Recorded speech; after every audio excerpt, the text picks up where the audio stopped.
नमस्कार, मैं नानक शर्मा स्वागत करता हूं लोक गुरु क्लास पर। और आज बात करेंगे क्षेत्रफल के एक महत्वपूर्ण टॉपिक त्रिभुज की। तो त्रिभुज में हम देखेंगे सवाल। तो सबसे पहला सवाल है, त्रिभुज की भुजा हमें दी गई है क्रमशः 3 सेंटीमीटर, 4 सेंटीमीटर और 5 सेंटीमीटर। त्रिभुज का क्षेत्रफल हमें पूछा है। तो ध्यान देंगे, हमारे जो त्रिभुज है उस त्रिभुज के क्षेत्रफल के फॉर्मूले 3 होंगे। एक फॉर्मूला होगा जिस टाइप के ये सवाल है, तो कौन सा फॉर्मूला कहाँ पे हम यूज करेंगे मैं अभी आप पे बता रहा हूँ कि जब हमें त्रिभुज की तीनों भुजा दे, तो ये दोनों सवाल वही हैं। जब त्रिभुज की 3 भुजा देगा तो वहां पे हम किस तरह से त्रिभुज का क्षेत्रफल निकालेंगे। तो हमें त्रिभुज की यहाँ पे 3 भुजा दी है, 3 सेंटीमीटर है, एक 4 है और एक 5 सेंटीमीटर है। क्षेत्रफल पूछा है। हम क्या करेंगे कि इन तीनों भुजाओं को क्रमशः ए, बी और सी मान लेंगे। ये त्रिभुज की तीनों भुजा हैं, ये हमने मानी ए, बी और सी। अब हम निकालते हैं सबसे पहले त्रिभुज का क्षेत्रफल होता है। त्रिभुज का क्षेत्रफल जब तीनों भुजा दी गई हो तो ये होगा एस रूट में एस माइनस ए, एस माइनस बी और एस माइनस सी। ये त्रिभुज का क्षेत्रफल होता है। अब बताइए एस क्या है। तो ध्यान दें, जो S होगा वो त्रिभुज की तीनों भुजाओं के योग का आधा होता है। यानी त्रिभुज की तीनों भुजा जोड़े A प्लस बी प्लस सी बटे 2। तो A की वैल्यू क्या है यहाँ 3, B की वैल्यू 4 और C की वैल्यू 5। इन तीनों को जोड़कर 2 से भाग देते हैं तो S की वैल्यू आ जाएगी। और जब हम ये जोड़ेंगे तो 5 और 4 9 और 3 12 और 12 में 2 से भाग देंगे तो 6। तो S का मान हमें पता चला 6 है। अब देखो, ये जब फॉर्मूला हमारे पास लिखा हुआ है तो हम डायरेक्ट वैल्यू इनपुट करेंगे। इसमें s का मान ये 6 है, तो मैं लिख रहा हूं यहाँ s का मान 6 गुणा s माइनस ए। तो आप देखेंगे s माइनस ए का मान 3 है, b का 4 और c का 5। तो s ये 6 है, तो 6 में से 3 घटा दें, क्या बचे 3। तो यहाँ गुणा 3 की करेंगे, s माइनस ए कंप्लीट। अब लिखेंगे s माइनस बी। तो s 6 है, b की वैल्यू 4, 6 में से 4 जाएंगे 2 तो गुणा 2 और s माइनस सी यानी 6 में से 5 घटाएंगे तो 1। अब इनकी गुणा करें, 6 तिया 18 और 18 दूनी 36, 36 एकम 36। तो ये आएगा रूट 36 और रूट 36 का वर्गमूल जब निकालोगे आप तो 6। तो आप बता देंगे कि इस त्रिभुज का जो क्षेत्रफल है वो 6 वर्ग सेंटीमीटर होगा। तो ये इस तरह के सवाल है जब हमें त्रिभुज के तीनों भुजा दें। अब देखेंगे, ये सवाल है आपके सामने। एक त्रिभुजाकार खेत है जिसकी हमें तीनों भुजा दी है। एक भुजा 20 मीटर है, एक 21 और एक 29 मीटर है। हमसे कहा गया है कि 4.5 रुपया प्रति वर्ग मीटर की दर से फसल काटने का खर्च क्या होगा। तो हम क्या करेंगे, इन भुजाओं को ए, बी और सी मान लेंगे। ये भुजा हम ए मान लेंगे, ये भुजा बी और ये भुजा मान लेंगे सी। तो सबसे पहले हम s निकालेंगे। तो s का मान क्या होगा, तीनों भुजाओं को जोड़ेंगे a प्लस बी प्लस सी और 2 से भाग लगा देंगे। जब हम ये जोड़ रहे होंगे तो ये बन जाएंगे 70 और 70 में जब 2 से भाग देंगे तो 35, यानी s का मान 35 है। जब हम त्रिभुज के क्षेत्रफल का फॉर्मूला लिखेंगे तो अभी हमने देखा है फॉर्मूला था हमारा s माइनस ए, s माइनस बी और s माइनस सी। अब देखो, डायरेक्ट वैल्यू इनपुट करनी है, ज्यादा बड़ा सवाल करना नहीं है। तो s का मान हमें पता है 35 है, 35 लिख देंगे गुणा s माइनस ए, 35 में से 20 निकाल देंगे 15 गुणा s माइनस बी, तो 35 में से 21 घटा देंगे तो ये आ जाएंगे 14। फिर इसके बाद s माइनस सी, तो 35 में से 29 निकाल देंगे 6, लेकिन ये रहेंगे अभी रूट में। आगे देखेंगे, अब हम इनकी सबकी गुणा करें फिर वर्गमूल निकालें, बहुत ज्यादा टाइम लगेगा। तो हम इसके फैक्टर करते हैं, गुणनखंड करें। तो 35 के गुणनखंड करेंगे तो हम लिखेंगे 7 गुणा 5, 15 के गुणनखंड करेंगे तो 5 गुणा 3 और 14 के गुणनखंड करेंगे तो 7 गुणा 2 और 6 के गुणनखंड करेंगे 3 गुणा 2। तो ये अभी रूट में ही है और हमें करना ये है कि 2 एक जैसे गुणनखंड में से एक बाहर लेना है। तो जैसे यहाँ पे 7 और 7 दो जगह है तो एक साथ बाहर लेंगे, 5 हमारे पास 2 है तो एक बाहर निकाल देंगे, 3 भी 2 जगह है तो एक 3 बाहर निकाल देंगे और 2 2 जगह पे है तो एक 2 बाहर निकालेंगे। अब देखो 2 3 6 6 5 30 और 30 7 21 यानी क्षेत्रफल बना 210 वर्ग मीटर। तो जब हमारे पास क्षेत्रफल है तो अब क्या बचा, खर्चा। तो खर्चा कैसे निकालेंगे, इधर देखेंगे। फसल काटने का खर्च, तो हमारा जो क्षेत्रफल है वो है 210 गुणा 1 वर्ग मीटर का खर्चा है फसल काटने का 4.5, तो यहाँ गुणा कर देंगे 4.50 की। इसका हर एक मान लें, पॉइंट हटाएंगे 2 जीरो बढ़ा देंगे। अब देखो इन 2 जीरो से ये 2 जीरो खत्म कर देंगे, और जब हम 21 45 की गुणा करेंगे तो 45 और 21 की गुणा यहाँ कर लें, ये आ जाएगा 45 और ये आ जाएगा 90। तो ये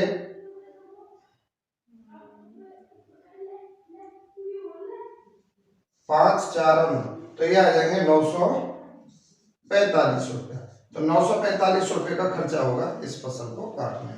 चलो, तो अब सवाल है, एक समबाहु त्रिभुज की प्रत्येक भुजा की लंबाई 12 मीटर है और इस त्रिभुज का क्षेत्रफल ज्ञात करें।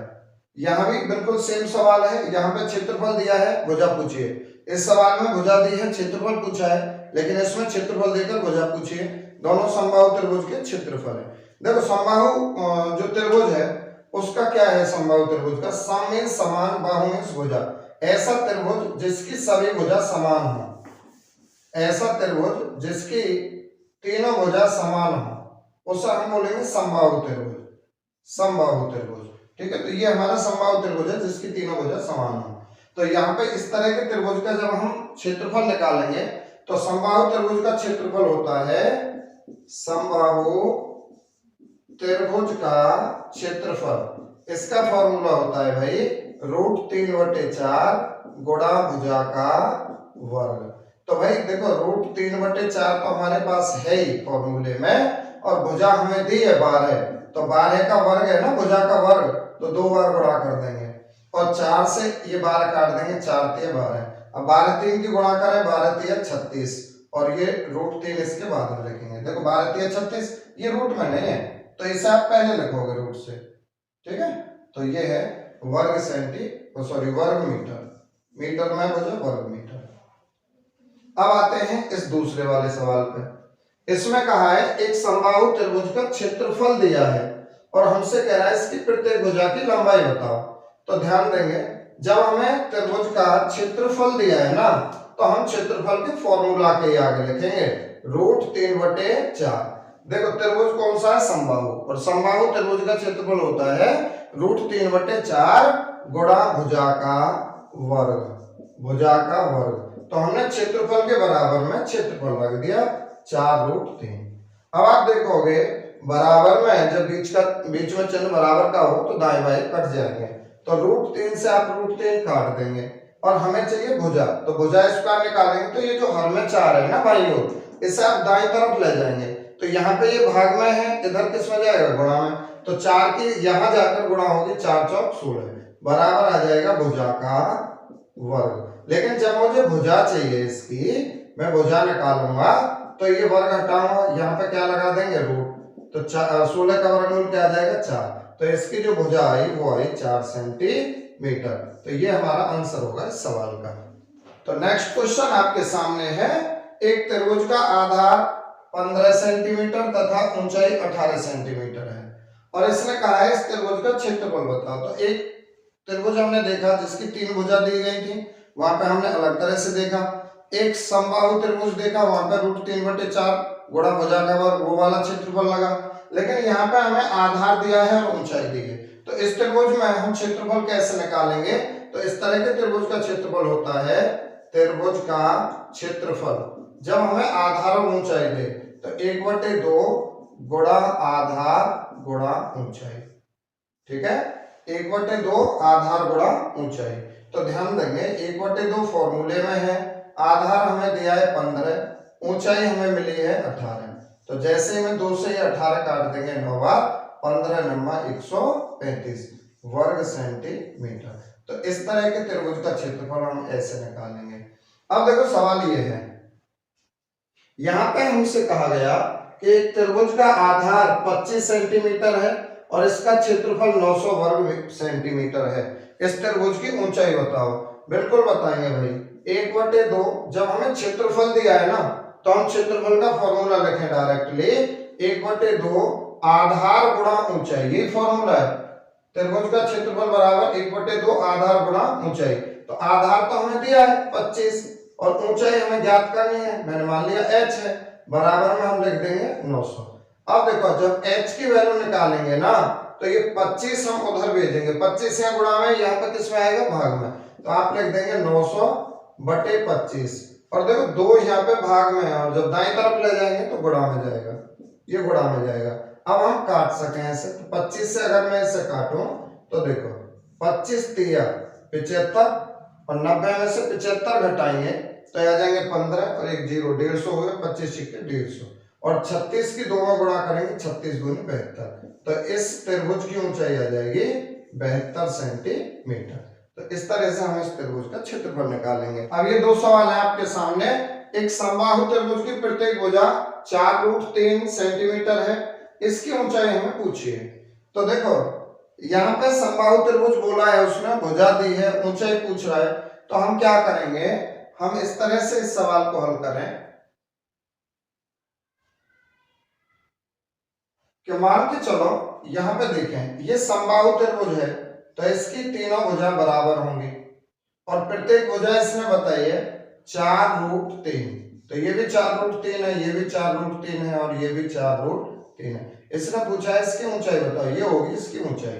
तो हम क्या करें, इसमें दो फॉर्मूला लगाएंगे और दो फॉर्मूला ये लगाएंगे, त्रिभुज का क्षेत्रफल 1/2 आधार गुणा ऊंचाई, एक फॉर्मूला तो ये लगाएंगे बराबर, दूसरा फॉर्मूला लगाते हैं हम समबाहु त्रिभुज का क्षेत्रफल √3/4 गुणा भुजा का वर्ग, गुणा भुजा का वर्ग। अब देखो यहाँ पे 1/2 है, आधार समबाहु त्रिभुज का बेस क्या है, तो ये बेस पूरा हमें पता है 4√3 है, 4 × √3 है, गुणा ऊंचाई मैंने लिख दिया h बराबर। अब यहाँ पे ये समबाहु त्रिभुज वाला फॉर्मूला √3/4 गुणा भुजा का वर्ग, तो हमारी भुजा क्या है 4√3 है, तो 4√3, ठीक है, और वर्ग है तो आप 2 बार गुणा कर दें यहीं पे, तो ये हमारा होगा। अब हम क्या करेंगे, यहां इस 2 से ये 4 काट देंगे 2 बार और √3 से ये √3 काट देंगे, ये 4 से ये हम 4 काट देंगे, तो यहाँ पे जो बचेगा, और हाँ इस 2 से ये 4 काट देंगे हम 2 बार, तो यहाँ पे बचा हमारे पास h, और ध्यान देंगे √3 गुणा करेंगे तो ये 3 हो जाएगा, 3 दूनी 6, तो हमें ऊंचाई मिल जाएगी इसकी 6 सेंटीमीटर। तो इस तरह के सवाल हम ये हल करेंगे। चलो भाई, तो अब हमारे पास सवाल ये है, इसमें इसने कहा एक समकोण त्रिभुज का आधार 5 सेंटीमीटर है और कर्ण 13 सेंटीमीटर है, इसका क्षेत्रफल बताओ। तो हमारे पास एक समकोण त्रिभुज है, इस तरह से समकोण त्रिभुज होगा जिसमें एक कोण 90 अंश हो, ठीक है, तो ये कोण 90 अंश है, तो ये समकोण, ये होगा इसका कर्ण, ये 13 सेंटीमीटर दिया है, आधार ये वाला ये हमें 5 सेंटीमीटर दिया है, ठीक है। तो हम क्या करें यहाँ कि हमारे एक फॉर्मूला कल हमने आयत की क्लास पढ़ी है, अगर आपने ना देखी हो तो पीछे बैक में देख लेंगे, आयत के नाम से होगी। तो उसमें हमने देखा था कि समकोण त्रिभुज में 3 जो हमारी भुजा है, लंब आधार कर्ण, तो उसमें मैंने लिखवाया था 3 4 और 5 12 और 13, 3 4 5 5 12 13 8 15 17 और 7 24 25।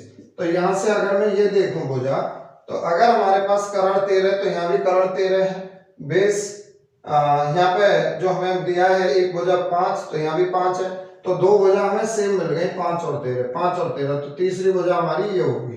तो अब हमें इस त्रिभुज में आधार भी पता है, लंब भी पता है, तो इसमें हम क्षेत्रफल का फॉर्मूला लगा देंगे, त्रिभुज का क्षेत्रफल बराबर 1/2 आधार गुणा ऊंचाई, आधार गुणा ऊंचाई। तो देखो 1/2 है, आधार हमारे पास है 5, ऊंचाई हमारे पास है 12, तो हम 2 से काट देंगे 6 बार 6 पंजे 30, तो 30 वर्ग मीटर इसका आ जाएगा क्षेत्रफल।